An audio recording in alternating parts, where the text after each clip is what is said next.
And I am from Forte. I'm the Alumni Engagement Associate Director. And welcome to Forte's Business Essentials series. This series is a free live stream series with recordings, supporting materials, all posted within 24 hours. And these sessions are truly where our alums, our professionals, and our partners come together to share their experience and insight. Today, we're focusing on a topic that is both incredibly meaningful but often overlooked.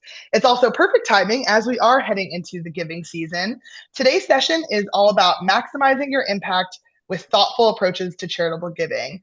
With that, I will hand it over to our expert panel to lead the way. Michelle? Thank you so much, Liz. Hi, everyone. My name is Michelle Navarro Ormsby. I'm a proud graduate of the Michigan's Ross School of Business, where I got my executive MBA in 2023. I'm the vice president of strategy at Teach for America Detroit, and I'm also honored to serve on the Forte Alumni Leadership Council alongside Asha. I'm also the mom of 3 kids, 2 cats, and a dog. So, living the dream. So now over to you, Asha.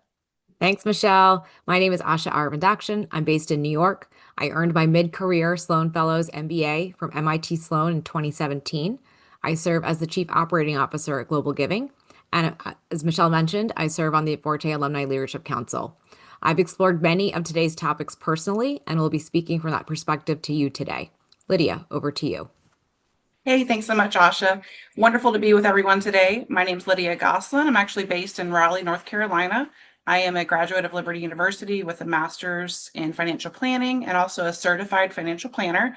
I work day to day with clients in developing, their goals, their priorities, their financial plans in order to best really meet those goals and get on the trajectory that will help them reach those goals and really triumph with success in balancing kind of their work and life and financial goals as well.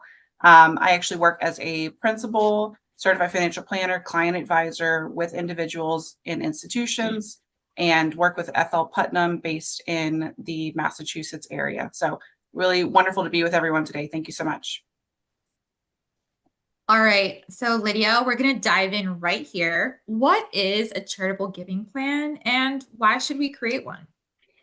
Thank you so much. Yeah, so charitable giving plans are a very valuable way of aligning your specific goals and values with your your financial means, your focus on a regular basis. It's a way of really identifying, where do I want to have impact? Where can I actually see change in the world? Where can I dedicate my time, my talents, my money into ways and into charities and benefit others in a way that I can really see change in the world? And this is something that's hard to balance. We have so many demands on a regular basis. We have family, we have business, we have other charitable intent, maybe other ways that we're volunteering. And it's so important that we actually sit down, whether you're working with an advisor or not, but you're actually dedicating time on an annual basis would be my recommendation to kind of foresee, okay, where do we want to be intentional? Where do I want to be intentional? And I would say as your career develops, as your family may grow, it's important to kind of increase or change kind of your trajectory, your focus, and also bring in those additional family members, perhaps change the way or the method that you're contributing to charities or the way that you're seeing impact in the world. And it really starts with a plan. And I always like to say it's better to start with something. And whether that's something small today that could grow over the future, there's some really wonderful ways that you can begin to give now or to show impact and see increase in really the world and how we want to change the world going forward. Thank you so much, Lydia, for just walking us through the nuts and bolts of what that is. So Asha, Lydia just mentioned that your charitable giving plan should really mirror what's important to you. What are some factors that we should be considering, and how do you even begin thinking about that? I agree with Lydia that your charitable giving plan should reflect what causes are important to you. There are a lot of factors to consider when you're considering your charitable giving areas. And know that what's the slide here on the screen is not exhaustive. You can consider cause areas like disaster response.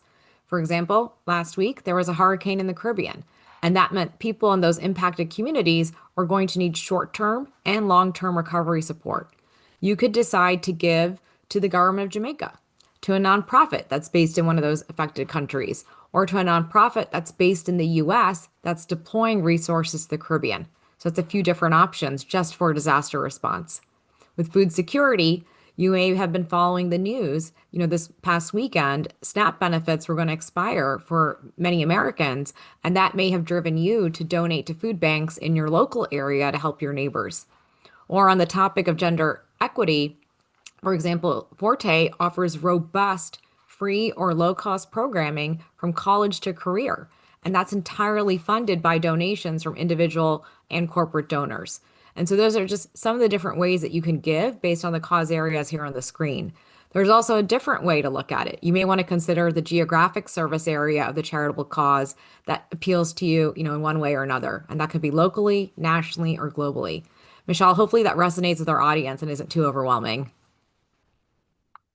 It's so helpful, Asha, and thanks for also connecting it to some of the current events that are impacting our communities.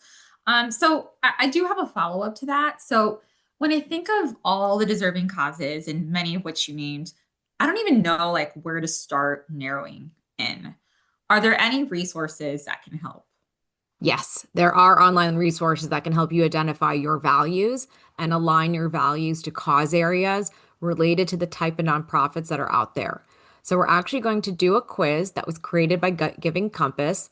Liz is going to drop the link in the chat, and we're going to start a timer for 2 minutes to let you complete the quiz during today's webinar.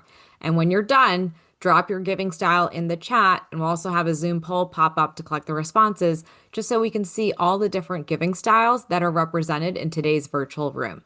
So we'll have the timer start now. And go ahead and click on the link that was in the chat, gg.givingcompass.org/quiz.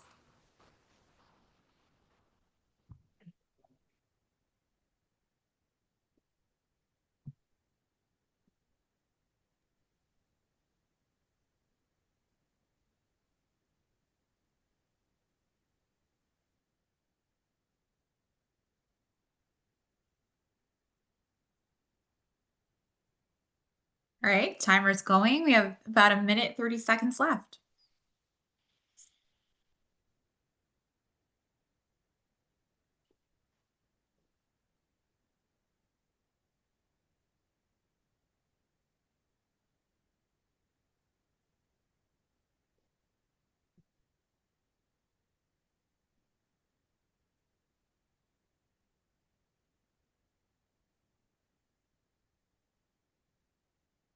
About 1 minute left, and you should see the poll come up so that you can put your results into the poll.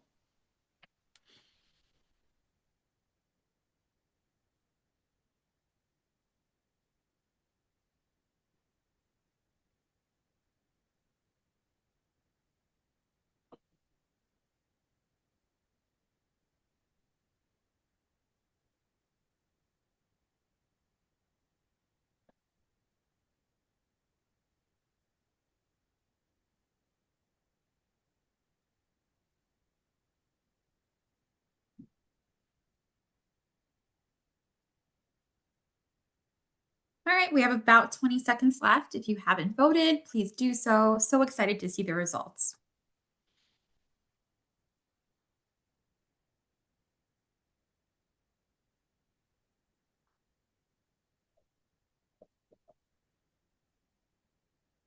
And that's time. So, oh, excuse me. So these are all the different giving styles. Asha, Lydia, can you see what are our most popular giving styles of the folks that took the poll? I think the poll is still running. The poll Okay. should have popped up on your screen. And if you don't see it, you can go to the more in the bottom of the Zoom navigation bar and click on poll, and that'll open it up also. And so we'll just collect those results, and then we'll reveal them shortly. But we'd love to see what you got as your result in the quiz.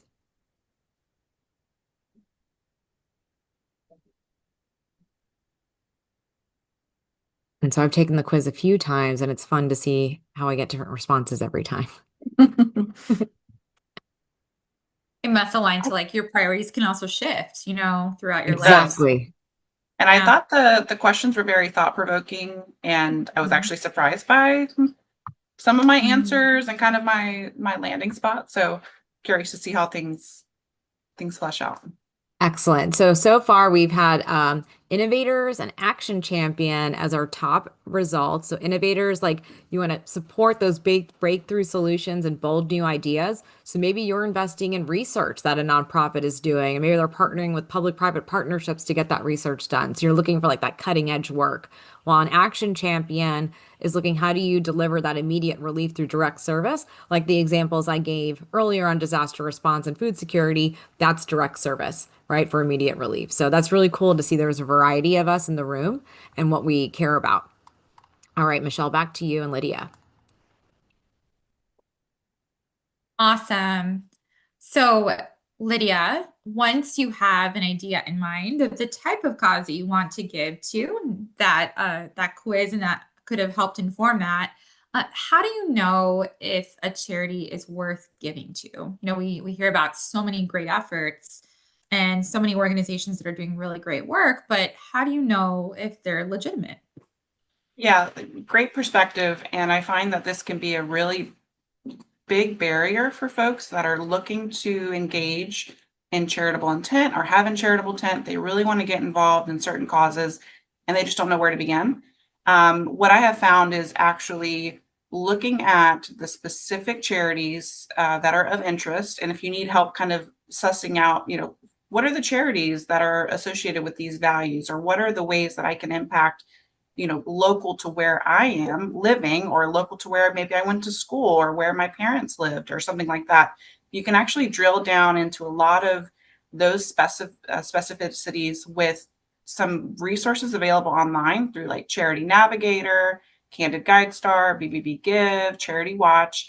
They each have their own rating scale and systems of actually reviewing the lens of how we view these charities. What's the transparency? What are the safeguards in place? How is the board diversified? Lots of great tools to actually see, okay, if I donate $1 towards this charity, how much of that dollar is actually going towards the cause and the values that I want to support? How much of that might be going towards administrative overhead, which again is necessary, but it's also good to know, being very informed as you're making your charitable decisions, and to really have a comfort level, peace of mind walking forward that your dollars are going to be used where you want them to be used.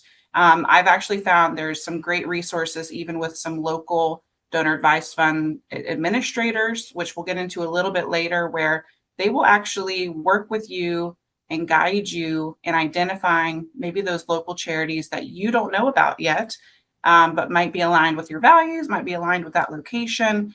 And they will actually provide some impact reports and information that might be of help as well. And so there's some great resources out there, but it's great to be informed. It's great to do the research and to really know, hey, I'm happy with where these dollars are going. I can see the good and it's worth it. And I think that's really wonderful to see.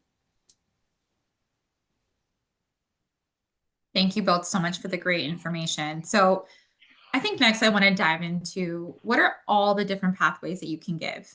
So here we've listed all the ones that I know of, and I thought that we could use this as a starting point. So let's get into it and we'll go through these one by one. So first, let's start with individual cash contributions. Asha, we all know that cash is probably the easiest and most common way to donate, but what are the options? Thanks for asking, Michelle. Cash can be given in a variety of forms. You can actually hand cash to someone. You can write a check, send a wire transfer through your bank account, swipe your credit card, purchase a gift card, donate airline miles, and even cryptocurrency. So these are options that are available to you, usually right on a nonprofit's checkout page for the donation, like you can see this pictured here.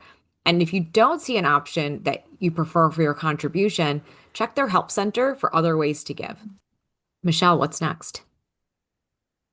All right, so now let's talk about giving stock. Lydia, I keep hearing all about this, but I don't know if I actually know how to give this, and I don't believe it's common knowledge. Can you walk us through it?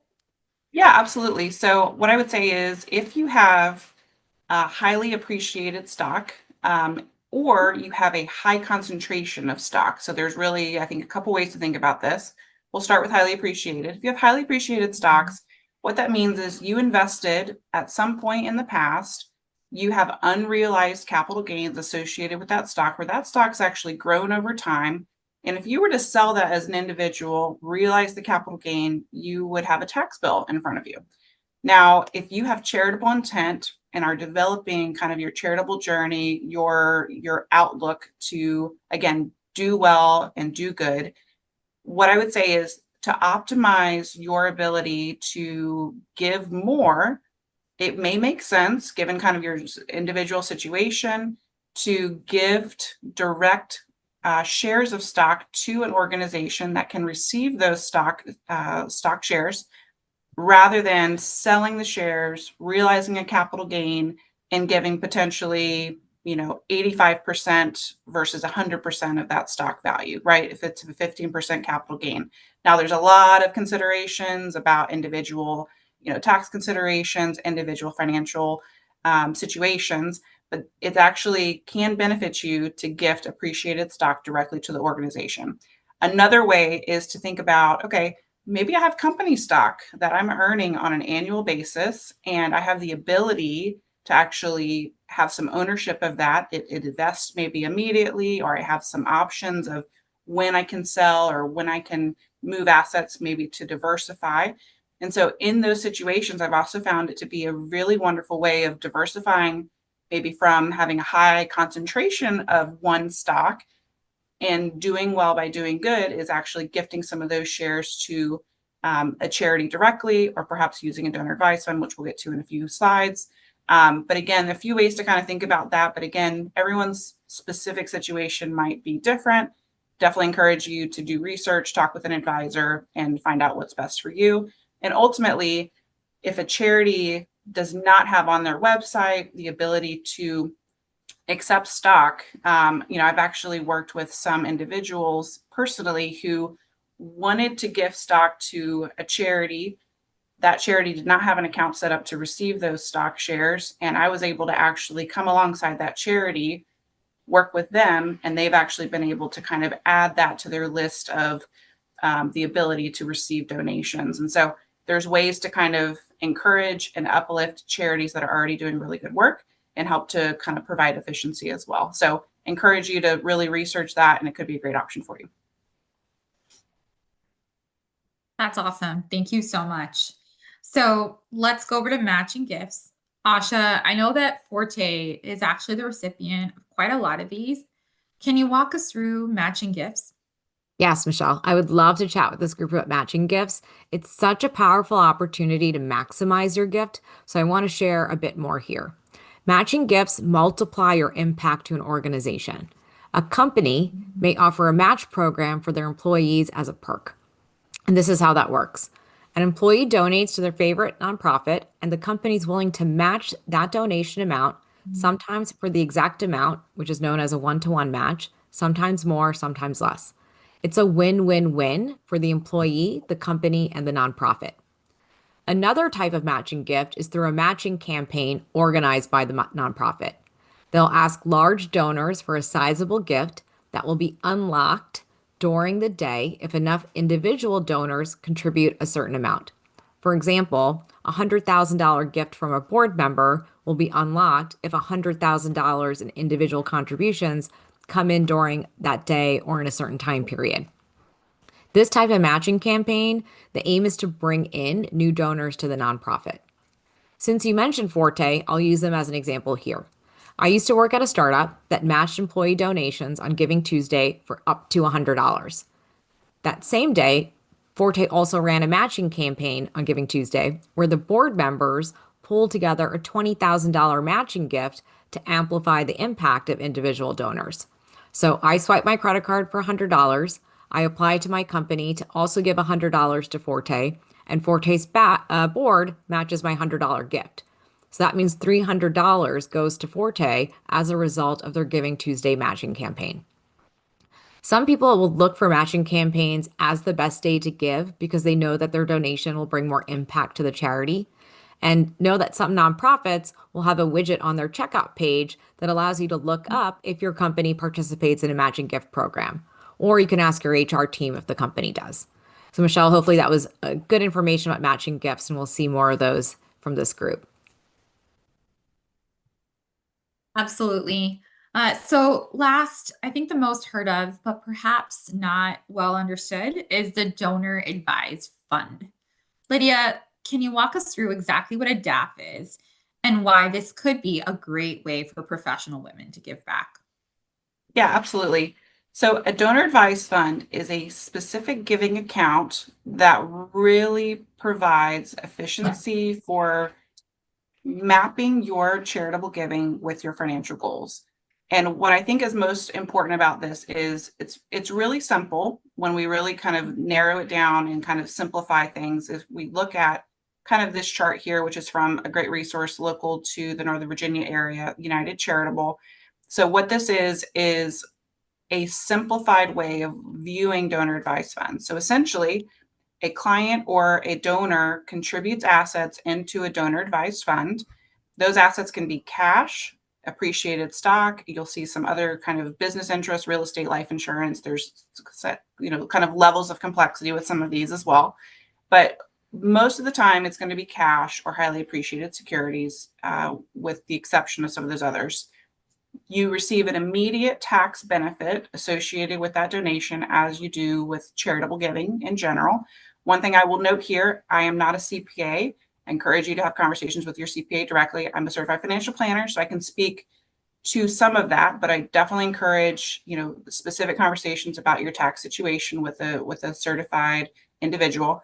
And also consider there are higher standard deductions associated with our tax filings now. And so your charitable giving may not have the same impact unless you're doing it in a larger amount. So consider the standard deduction versus itemizing in kind of your personal tax picture.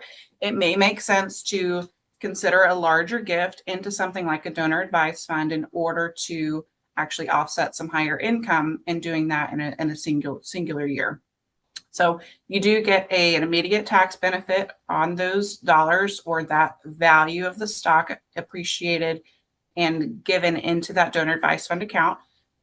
You can actually work with an advisor to manage the investments, or you can manage the investments yourself in these giving vehicles. And what it does is it actually allows you to make the donation into the donor advised fund account this calendar year, and then decide, okay, I don't know how I want to give all of these dollars away yet. You have the ability to really decide without any really set parameters or time frame to give to charities over a period of years, over a lifetime. You can continue to add assets into this account over time as well, build that up.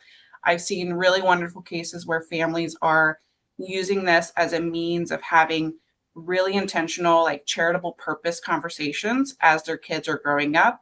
It's instilling their values with their children, having those really specific conversations about how to give back, how to give of our time and our talents.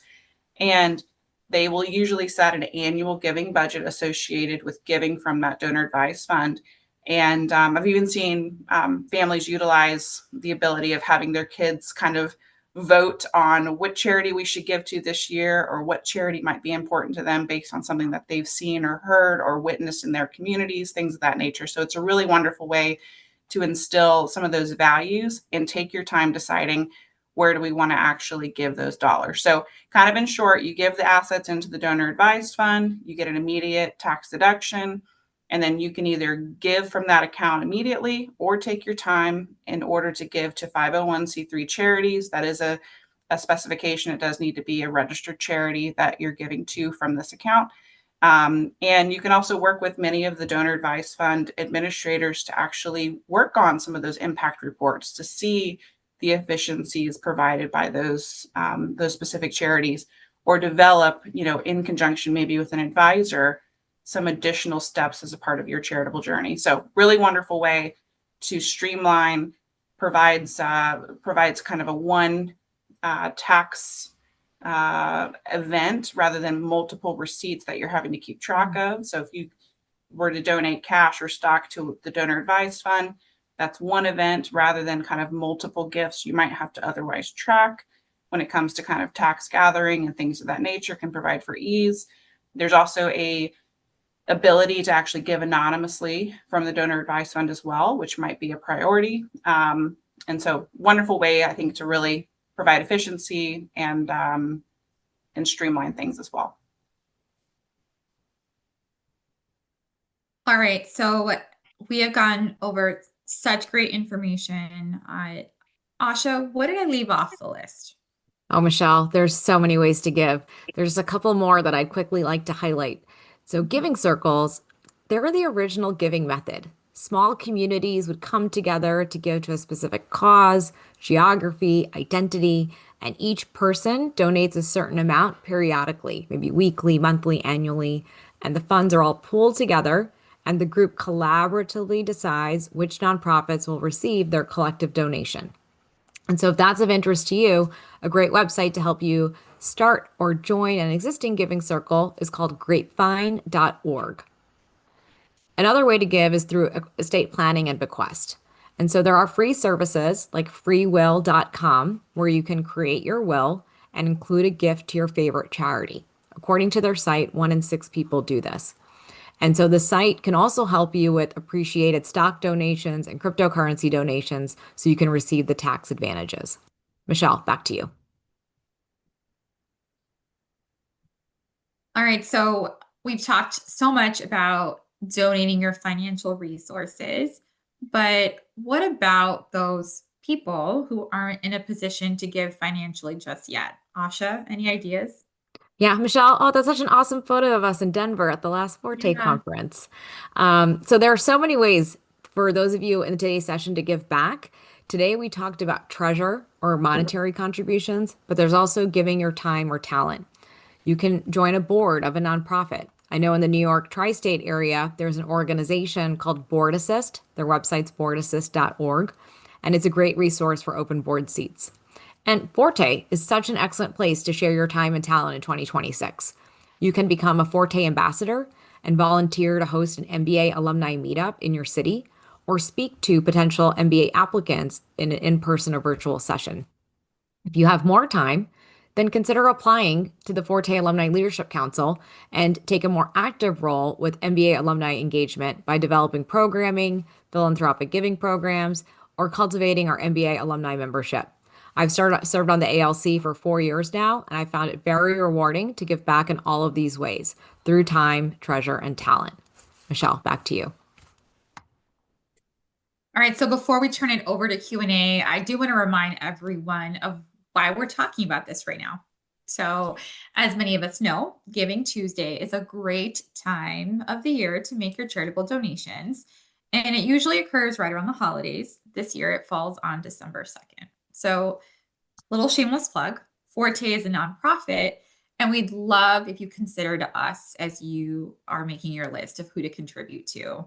So I can just speak from my experience. I've benefited so much from Forte's work as a first generation college graduate, as a first in my family to be a professional and to be an MBA graduate. The connections, the learning, the development, the network that I've received from Forte has truly been a game changer for me. So just have to pay it forward by giving back to Forte. So thank you so much for hanging out with us today. We're now going to move it over to Q&A. And we're getting some really great questions in the chat. We'll try to answer as many of them as possible. All right. So the first, let's see. Oh gosh, I'm so excited about these questions. So this one's for you, Lydia. So Lydia, you mentioned that giving can be a part of a broader financial plan. For someone who doesn't consider themselves wealthy, what are small but smart ways to start integrating charitable giving into your financial goals? Yeah, great question. I definitely think it makes sense to start earlier, start smaller, and develop that over time. I think some very specific ways to do that. One would be develop your charitable intent and your charitable purpose. Once you have that, it becomes very easy to kind of see the needs that you want to support and to see impacts that you can have, whether it's volunteering, whether it's, $50 here, $100 there, some smaller gifts where you can see true impact. And I think, again, being able to utilize even maybe some of your skill sets, your talents. There could be things that you do on a day-to-day basis that you could actually uplift and encourage those on the nonprofit side in ways of providing efficiency, streamlining, additional resources available. So it's not just about the money. That's certainly an aspect here, but there's also the time aspect, the skills that you might have or might use on a regular basis that you could then encourage and uplift a nonprofit as well. Such a great suggestion. Thank you so much. Asha, here's a question for you. So I'm looking to give between $500 and $1,000 annually. Is it better or more impactful to give to one charity or to give smaller amounts to multiple? This person wants to particularly support education and women's health causes. Wow, Michelle, it's such a good question. I'm kind of torn with the answer because I work in a charity and I see, how, gifts impact us, but then I also give myself to charity. And so I'll say this, with, $500 to $1,000, you could go, for example, to donorschoose.org and support multiple classrooms, right? And those teachers will be so grateful that you purchase the items on their wish list to support their classrooms, and that'll have a huge impact, right? Or, if you wanted to support, like I know with Forte, it's a $300 donation sponsors a travel stipend for a student to attend a conference. You could support, 3 students going to a conference. So it just depends on how you think about your impact and how you want to, for example, if you're going to receive a report back on that impact, how you would like to receive that. So just know that whatever you can give is the charities are very, very grateful. I just feel like also, do you want to deal with a lot of receipts coming back from all these different places if you're swiping your credit card and giving smaller amounts? So there's a lot of different ways to think about it, but just know that you're doing the right thing just by giving. Thank you. Thank you. Lydia, you mentioned that giving stock is a strategy that one could use. It still seems kind of complicated. Can you say a little bit more about what this looks like in practice? And is it complicated for an individual donor?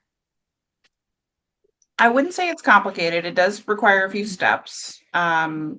Typically you're going to hold that stock in a brokerage account or a retirement account of some sort. These assets need to come from a taxable non-retirement type account in order for you to actually get like a charitable deduction and things of that nature. Now, there could be some maybe qualifications there for those that are over age 70 and a half, which happy to talk through that as well. But for many, you're kind of in your working years, you've got some stock appreciating in brokerage accounts.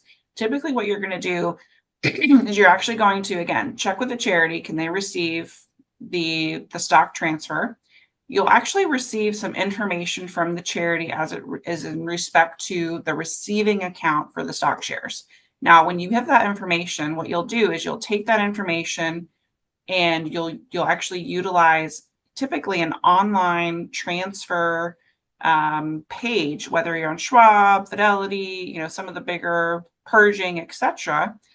There's actually ways you can go in, click on a transfer button, and transfer specific stock lots or shares of stock in kind to a specific account number that's in the name of the charity. Typically, you will need a specific account number, the name on the account, which should be in the name of the charity. Make sure you're confirming all this information, as well as the DTCC number, which is a code for really the banks to speak with one another and have that electronic transfer happen. So happy to walk with folks through that, but really, as soon as you get those receiving instructions, you will be able to kind of go in on your online portal and find some resources to actually gift that stock directly. And Asha, I think you may have a real life example you'd wanted to share as well. Yes, so I've actually donated stock to my alma mater. And so when I went to the giving page and I was putting in the amounts I wanted to give and I saw the different options and saw that stock was an option, I said, oh, let me actually unload some appreciated stock as part of my gift. And so I split the gift between cash and stock, and they made it very, very easy, as like Lydia said, as far as like walking through the steps of like entering the information related to the stock, making sure that I had the account information correct, and then I got a confirmation letter saying they had received the stock. But it happens all the time. It's actually very common for a charity to receive stock, so you'll find information on their site to make sure that you feel comfortable with having the right amount of information in order to do the transfer from your accounts. Mhm. Asha, there's a few questions here for you, so we're Okay. going to stay on with you for a minute. All right. So it's buckle up. So you did mention that Charity Navigator or Candid are really great resources to understand the organization that you're giving to. So beyond ratings, like what signals should we look for to know if a nonprofit is truly effective? That's such a great question. So, Lydia actually presented the slide, but I can chime in here. There are different metrics. You have the transparency as far as do they issue reports on how the money is being used and spent. There are the financial documents, financial statements. So there is a public form called the IRS Form 990 that every charity has to file, and that's available on the IRS website. A lot of charities have it on their own website. And then these rating evaluation sites that we mentioned, they also have a copy as well. And that's where they scrape a lot of the information that they're presenting back to you in the ratings. You can also, based on the ratings, some of the ratings are, again, coming from publicly available information, but then the charity will like claim their page on those rating websites and supplement that with additional information. And so you can see like there are on Charity Navigator, for example, charities with 4-star ratings. And those 4-star ratings are likely because the charity claimed their page and added additional information to their page. They have a higher rating. And then and just as a stat, 4-star rating charities on Charity Navigator receive 900% more dollars than a 2-star rated charity. So these are like really reliable sources of information, and people are using them in their giving decisions. So definitely check them out if you haven't. I think it's just really cool to be able to just go to one of these sites, go and look up Forte. You can, you're here in today's webinar, a little bit about us, and you can go learn more by looking them up on these websites. Thanks, Asha. Global Giving works with nonprofits around the world. Are there common traits that you see among the most impactful organizations? Oh, that's such a great question. Thank you for asking that. I think so impact as far as fundraising is because they have strong fundraisers on their own team who are willing to put together communications and messaging and content to engage their donors, engage their social media followers, and drive them to their global giving page. So that's a trait that we see amongst our like top organizations that fundraise on our platform. I think there are also organizations who bring impact who don't necessarily spend a lot of time, driving people to our page, but they are able to drive impactful work through maybe private donors that they work with and things like that. And they're bringing together all the sources of funds to do the work in their areas. But regardless of how they're getting their funding, they're putting reports on our website every 3 months of the work that they're doing. And for me, that just says a lot about like their diligence in making sure that their donors know what they're doing, when they're doing it, how they're spending the funds that they're collecting on a pretty frequent basis.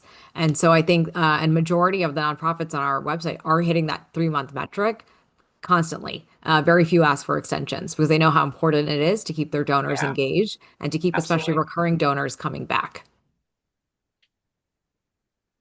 Absolutely. Thanks for that. I also can share like the organization that I work for, Teach for America, Detroit. We work with a research partner and evaluator that does independent research on our impact. So so that's also something that I'm really proud of being able to see other, nonprofits and organizations who also have an independent evaluation of their impact.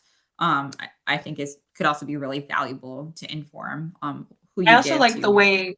I like the way where, Michelle, as you're saying, you choose to have an additional kind of screening test done.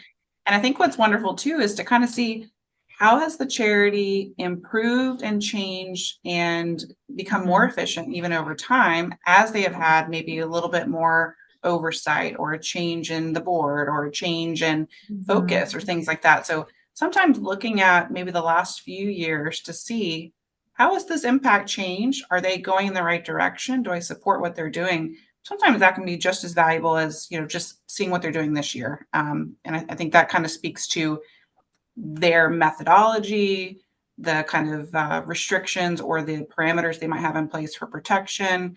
And again, ultimately, what are the impact of those dollars? Lydia, let's stay with you because we have quite a few questions about donor advised funds. So the first question is, how can I think about the amount to put in a DAF, and how do I first open one? Yeah, absolutely. So very easy to open a donor advised fund. You can utilize, Schwab, Fidelity. There are others out there. I also, highly recommend looking at even some kind of more niche boutique type administrators that will help with even some additional administrative hassles, maybe with that charitable journey, things of that nature. So a lot of ways to do that, but very easy. It's just like opening an account like you would for an investment account, something like that. Kind of similar structure. I will say I always encourage folks to have a charitable purpose identified going into setting up this account and kind of this process, because ultimately everything that you do will tie back to that charitable purpose. It can be changed, it can be tweaked, it can be, developed over time as maybe your lifestyle or your intentions and your priorities change, but it's always great to have that identified and then align with that. And then I would say the other piece of that, I think, was about stock specifically, or was there another piece of that question? Yeah, so there's also a question about, like, does the stock need to be in a donor advised fund, or can it just be in a brokerage account? And then sort of like, what are the pros and cons of it being in a donor advised fund versus not? Yeah, absolutely. So a couple things with that. If you're giving directly to a charity, it will go from your account directly to the charity's account. If you already have an idea, I want to dedicate this amount of money or this percentage of my stock to this specific charity, that's going to be usually from you to one charity. Now, if you have the idea of, I have X amount of dollars, I don't quite know where I want those to go yet, it may make sense, in order to kind of override the standard deduction hurdle. Again, confirm with your CPA here. It may make sense to actually dedicate a lot of that into a donor advised fund in a single year, get that tax deduction, and then take your time giving from that donor advised fund account. The other pros of a donor advised fund, the kind of administrative hassle of maybe monitoring where do you give throughout the year, kind of getting those receipts. Some of that also speaks to itemizing versus standardized deductions for your personal tax situation. But I think it provides some simplicity, the ability to kind of see your gifting over time. You can also typically see a wheel or a pie chart of, what impact have you seen? Where have you actually dedicated those gifts? So I think some really nice ways to actually have it in one kind of streamlined fashion. And then as far as, I think, percentage of maybe income or percentage of assets, this is going to be very personal kind of commitment and dedication. Like I said before, start with something small, and then build from there as maybe your career changes, as you might have increased compensation, increased maybe ability to give. Some of us might have student loans we're paying off. Some of us might have other priorities that we're saving towards. And so what I say is start with something, build over time. I see most people I work with, they're starting with 5 or 10%, and they might be going from there. So just something to maybe work with an advisor on, or again, kind of think about kind of the holistic idea of, how do I want to give back? How do I want to see that impact in the world?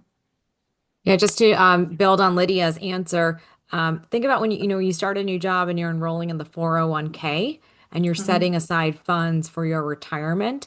In a similar mindset, how much do you want to set aside for charitable giving? And I think that's the right way to think of it. And you would adjust those two numbers, as Lydia mentioned, as you have different milestones in your life. You may increase it, you may dial it back. And I think that's one way to just think about how to handle charitable giving in your overall portfolio. All right, everybody. Thank you so much for your engagement.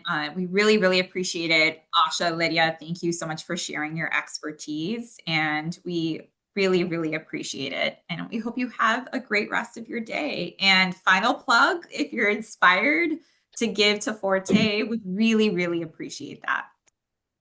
All right. Thanks so much, everyone. Thanks, everyone. Thanks, Michelle, Lydia, Asha. Thank you all. Please join fortefoundation.org to learn more about our nonprofit and see upcoming virtual and in-person events. We hope you have a wonderful giving season. Thank you.